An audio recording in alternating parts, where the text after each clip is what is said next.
మీ మీ వేషధారణ కానివ్వండి, మీరు చేసేటటువంటి కార్యక్రమాలు కానివ్వండి, అంతా హిందుత్వని రిజంబుల్ చేస్తూ ఉంటాయి. మీరు చేసే కార్యక్రమాలు కావచ్చు, ధార్మిక కార్యక్రమాలు కావచ్చు, ఇవన్నీ కూడా. కానీ మీరు వెళ్ళేటటువంటి ప్రాంతం ముస్లిం పాపులేషన్ ఎక్కువ ఉన్నటువంటి ప్రాంతం. ఆ ఓట్లు పడితే కానీ మీరు గెలవరు. ఎవరన్నారమ్మా?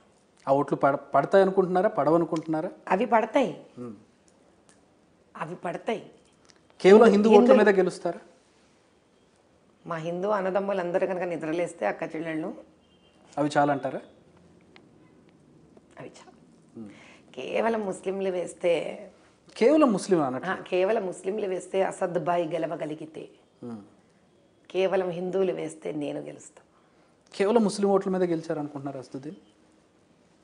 అంటే మీరు ముస్లింలు చాలామంది ఉన్నారు, ముస్లిం ఓట్లు ముస్లింలు సపోర్ట్ చేస్తున్నారు అంటున్నారు కాబట్టి ఆ వర్షన్ కనుక తీసుకోవడం జరిగితే majority of them are they. కానీ మిగతా ఆయన గెలవడానికి అటో పని చేద్దాం.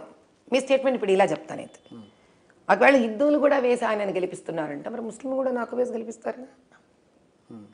ఆయన వల్ల బాధితులు, ఇప్పుడు ఆయన వల్ల చాలా లాభ పొందిన హిందువులు కనుక ఆయనకు వేస్తూ ఉంటే ఆయన వల్ల బాధపడిన ముస్లింలు నాకు వేస్తారు.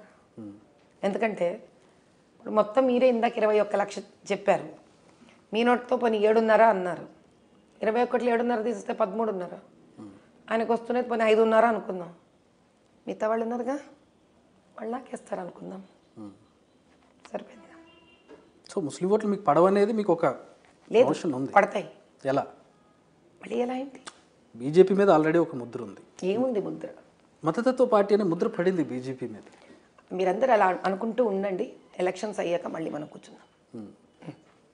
బీజేపీ మీద ఆ ముద్ర అంటే నేను అడిగే లాజికల్గా ఏ కారణంతో మీకు ముస్లిం? ఎందుకంటే మోదీ గారు ఎన్ని కార్యక్రమాలు చేశారంటే, ట్రిపుల్ తలాక్ లాంటిది కానీ వాళ్ళకి యూసీసీ తీసుకురావాలి. నేను పోరాడాను. ఆ ట్రిపుల్ తలాక్ అప్పుడు నేను చూశాను నాయన. వాళ్ళ బాధ, వాళ్ళ తపన, వాళ్ళు పడుతున్న ఘోష నేను చూశాను. Lot of educated women, Muslim women, you really think they want to be suppressed? No, they supported it. చాలా మంది సపోర్ట్ చేశారు. ఎగ్జాక్ట్లీ. కానీ వాళ్ళ భయం ఏమిటి? అంత గట్టిగా ఎవరైనా వచ్చి వాళ్ళ కోసం మోదీ గారు ఎంత ధైర్యంగా అక్కడ చేశారో, ప్రాణం పోయినా పర్లేదు నేను వస్తున్నా నిలబడుతున్నాను ఈసారి మీకు అనే వాయిస్ ఉంటే వచ్చేస్తారు వీళ్ళు బయటికి. ఇప్పుడు నా అలాగే ఈరోజు దాకా నా ప్రాణం పోయినా పర్లేదు అని అనగలగాలి, స్త్రీ అనగలగాలి కదమ్మా. ఇప్పుడు స్త్రీ ఎవరిని నమ్ముతుంది? వెంటనే చెప్పండి అన్నమాట. Whom will a women trust? You would want to trust one more women. ఆయన ఇచ్చేశారు, అక్కడ తండ్రి స్థానంలో ఉండి ఆయన ఇచ్చేశారు. వాళ్ళకి ఒక స్త్రీ వచ్చి నిలబడింది అనుకుందాం, I'm going to stand for you అంటే ఫస్ట్ వాళ్ళు ఏం చెక్ చేస్తారు? వీడికి ధైర్యం ఉందా లేదా? బేసిక్గా చిత్తపలాయనం అంటే అమ్మో పరిగెత్తి వీడు వెళ్ళిపోయింది అనుకో, భయపడిపోయి ఇంక ఈవిడేం నిలబడుతుంది మనకి. సో వాళ్ళ లిట్మస్ టెస్ట్ వాళ్ళు చేస్తారు కదమ్మా. ఇన్ని ఏళ్లగా, ఇన్ని నెలలుగా పోయాను కదా, సందులు గొంతులు పోయి నిలబడ్డాను కదా వాళ్ళ కోసం. ఏ సపోర్టు లేకుండా, ఏ రాజకీయ సపోర్టు లేదు, ఏ మంది మార్బలాలు లేరు.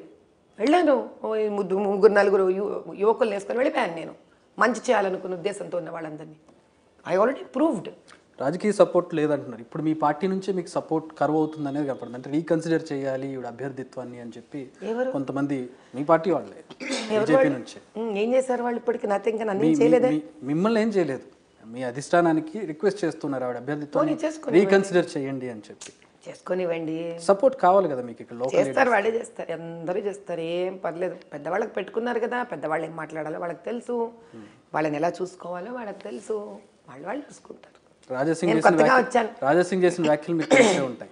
ఏం పర్లేదు, నాకే ఇబ్బంది లేదు. అంటే ఇబ్బంది కాదు, అంటే మీ పార్టీని ఇప్పుడు ఎలా ఉంటుందంటే నాన్న మీకు విషయం చెప్తాను. ఒక కుటుంబంలో 2 విషయాలు ఉంటాయి.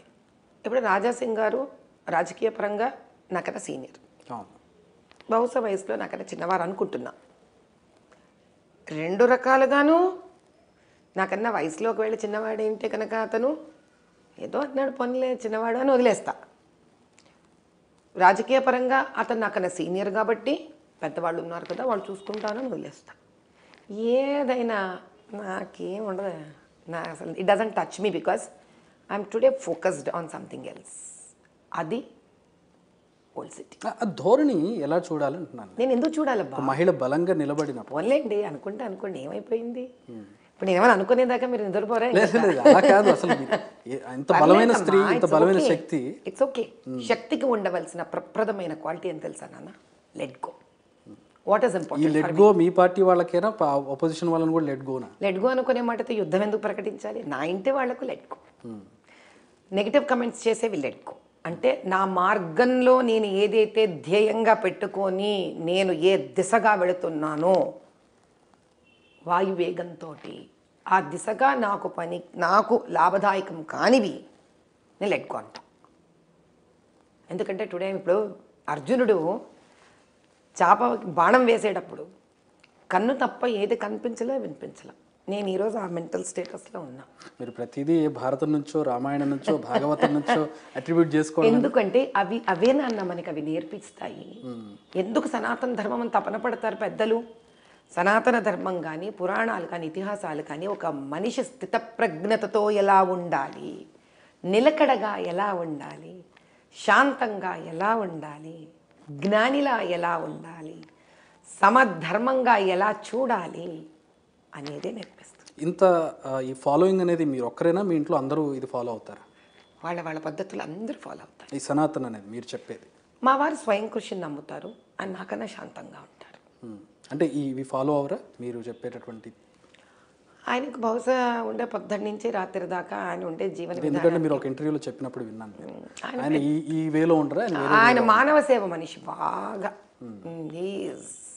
అసలు ఎముకలో సున్నం ఉండదు, అంత చేస్తారు మా మావయ్య గారు వాళ్ళలాగా. ఆయన ఎంతసేపు ఆయన కంటి ముందు ఎవరైనా బాధపడుతున్నా ఆయనకు తెలిసిన ఆయన ఒక్క నిమిషం ఆగరు, చేసేస్తారు. ఇప్పుడు చూడండి, నేను ఈరోజు 1008 డెలివరీలు నార్మల్ డెలివరీ ఫ్రీగా డిక్లేర్ చేశారండి. ఆయన చిన్నప్పటి నా బడ్జెట్ అని ఆయన అది ఒక్కరోజు ఆలోచించలేదు. చాలా అప్రిషియేట్ చేశారు ఆయన.